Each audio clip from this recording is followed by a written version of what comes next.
Halo teman-teman, selamat datang kembali di channel Aurelix Phones, tempat cerita legenda, dongeng, dan kisah penuh misteri sebelum tidur. Malam ini kita akan mendengarkan salah satu legenda paling terkenal dari Tanah Sunda, yaitu kisah Sangkuriang dan asal-usul Gunung Tangkuban Perahu. Konon katanya, gunung itu terbentuk dari sebuah perahu raksasa yang ditendang karena kemarahan dan kutukan. Bagaimana kisahnya bisa terjadi? Dan apakah Sangkuriang berhasil menyelesaikan syarat mustahil itu?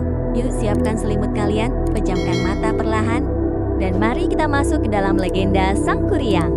Kita akan mulai untuk alur ceritanya ya guys. Legenda Sangkuriang dari Jawa Barat. Dahulu kala, ada sepasang dewa dan dewi hayangan yang dihukum menjadi hewan dan menjalani masa hukumannya di bumi. Sang dewa menjelma menjadi anjing yang bernama Tumang, dan sang dewi menjadi babi hutan bernama Wayung Hyang. Keduanya tinggal di dalam hutan. Suatu ketika, Wayung Hyang merasa kepanasan melihat ada air yang tertampung di pohon keladi dan langsung meminumnya. Ternyata, air tersebut adalah air seni Raja Sungging Perbangkara yang sakti. Setelah meminum air tersebut, babi hutan Wayung Hyang pun mengandung dan melahirkan seorang anak perempuan. Raja Sungging Perbangkara yang mengetahui hal ini membawa bayi tersebut dan membesarkannya di istana. Ia menamainya Dayang Sumbi.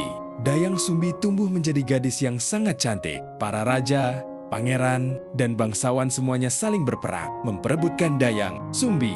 Melihat kejadian tersebut, Dayang Sumbi meminta izin ayahnya untuk mengasingkan diri demi kedamaian. Raja Sungging Perbangkara mengizinkan putrinya tinggal seorang diri di hutan, ditemani anjing bernama Tumang. Selama di pengasingan, Dayang Sumbi mengisi hari-harinya dengan menenun. Suatu hari saat sedang asyik menenun, peralatannya ada yang terjatuh. Karena malas mengambil, ia berjanji kepada dirinya sendiri bahwa siapapun yang mengambilkan peralatan itu akan ia nikahi jika seorang pria dan akan dijadikan saudara jika seorang wanita. Tidak lama kemudian, Tumang menghampirinya membawakan peralatan tersebut. Karena harus menepati janji, Dayang Sumbi pun menikahi Tumang. Dari pernikahannya, ia melahirkan seorang anak laki-laki yang dinamai Sangkuriang. Sama seperti kakeknya, sang raja, Sangkuriang juga gemar berburu di hutan.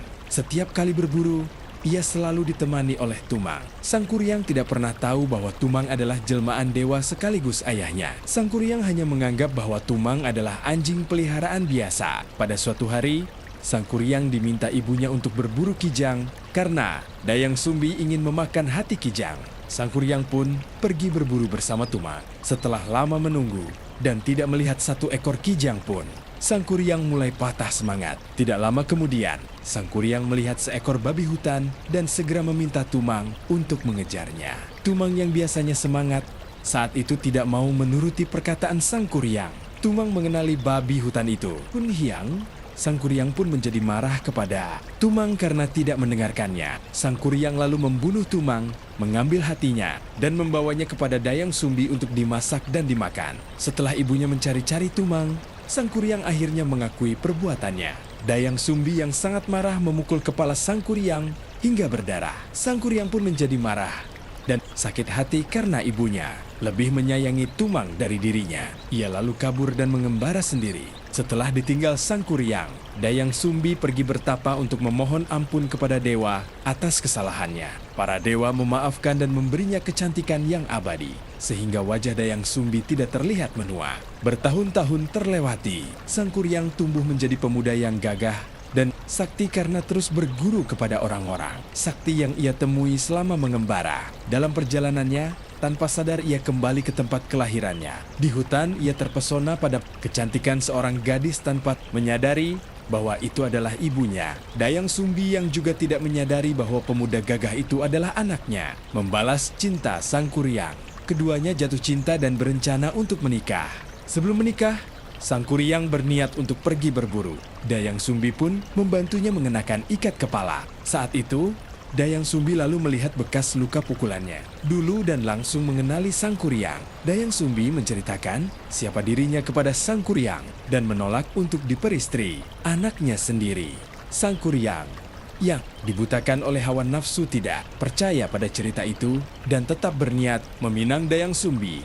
Melihat kegigihan Sangkuriang, Dayang Sumbi akhirnya memberikan syarat pernikahan yang dianggap mustahil. Ia meminta Sang Kuryang membendung Sungai Citarum dan membangun sebuah kapal yang besar hanya dalam waktu 1 malam. Jika berhasil, barulah ia akan menikahi Sang Kuryang. Sang Kuryang menyanggupi permintaan Dayang Sumbi dengan kesaktiannya. Ia memanggil makhluk halus untuk membantunya bekerja. Ketika Dayang Sumbi melihat bahwa Sang Kuryang hampir berhasil, ia kembali berdoa kepada dewa meminta pertolongan. Dayang Sumbi lalu menebarkan kain putih dan memaksa ayam jantan berkokok. Makhluk halus yang mengira hari sudah pagi meninggalkan pekerjaan mereka. Merasa sudah dicurangi membuat Sang Kuryang marah besar. Sang Kuryang menendang kapal besar yang sudah dibuatnya, sehingga jatuh tertelungkup. Kapal besar ini kemudian menjelma menjadi sebuah gunung. Gunung Tangkuban Perahu yang berarti perahu yang tertelungkup. Karena takut akan kemarahan Sang Kuryang, Dayang Sumbi terus berlari dan akhirnya menghilang di Gunung Putri.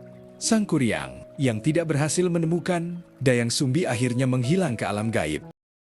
Dan akhirnya perahu besar itu ditendang hingga terbalik dan berubah menjadi Gunung Tangkuban Perahu yang masih bisa kita lihat hingga sekarang. Begitulah akhir dari legenda Sang Kuryang, kisah tentang cinta, kemarahan, dan sebuah kutukan yang menjadi sejarah terkenal di tanah Sunda. Terima kasih sudah menemani cerita malam ini. Semoga kisah ini bisa menjadi teman tidur yang menyenangkan untuk kalian semua. Dan jangan lupa, nantikan video selanjutnya. Karena kita akan kembali lagi dengan legenda dan cerita rakyat lainnya yang lebih seru dan penuh misteri. Sampai jumpa di petualangan berikutnya di channel Aurelix Fun. Selamat tidur dan mimpi indah.